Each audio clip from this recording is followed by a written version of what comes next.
Tributes continue to pour in for civil rights icon and longtime Congressman John Lewis, who died Friday of pancreatic cancer.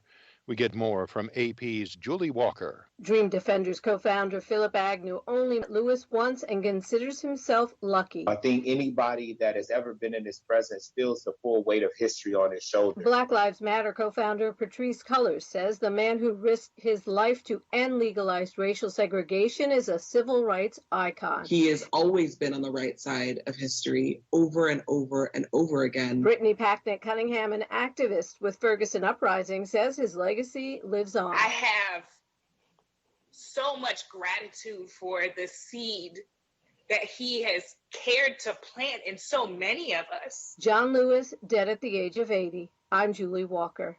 The rising tide of new coronavirus cases is flooding emergency rooms in parts of the United States.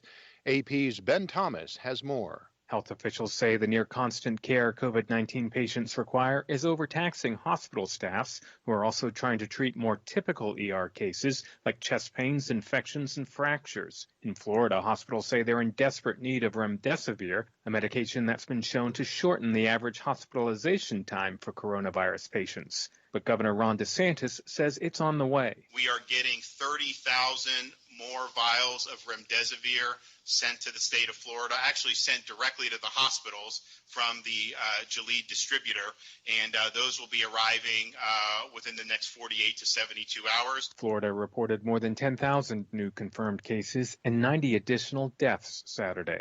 I'm Ben Thomas. European Union leaders failed to agree on a massive stimulus fund to revive their coronavirus-hammered economies on Saturday after 2 days of fraught negotiations. However, they extended their summit for another day in Brussels to try to iron out their differences. As the 27 leaders scurried back to their hotels after a late dinner at the conference hall Saturday, with the pandemic dealing Europe its worst economic shock since World War II, leaders gathered on Friday to haggle over a proposed €750 billion fund and the EU budget of more than €1 trillion for the next 6 years. However, a group of wealthy and financially frugal northern states led by the Netherlands blocked progress in the first face-to-face EU summit since the spring lockdowns across the continent. They favor repayable loans rather than free grants for the hardest-hit indebted economies that are mostly on the Mediterranean rim, and the northern countries want control over how the funds are spent. UN Secretary General Antonio Guterres has made a sweeping call to end global inequalities that sparked this year's massive anti-racism protests and have been further exposed by the coronavirus pandemic. As he delivered the annual Nelson Mandela Lecture, Guterres said that COVID-19 has revealed the fractures in the skeleton of the societies we have built.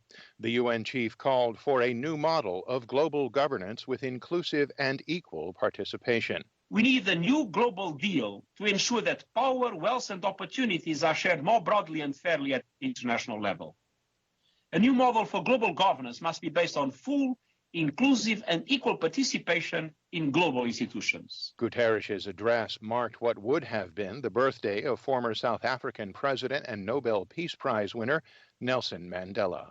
Tens of thousands of demonstrators in the Russian Far East city of Khabarovsk took to the streets on Saturday, protesting against the arrest of the region's governor on charges of involvement in multiple murders.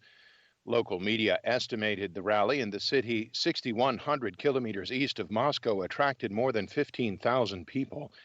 It was the second large-scale protest in the region in the past week, following a rally in the city center last Saturday. Khabarovsk's governor, Sergei Virgal, was arrested 2 weeks ago and flown to Moscow, where he was put in jail for 2 months. Virgal, a member of the nationalist Liberal Democratic Party, was elected governor in 2018 and is widely popular in the region. For more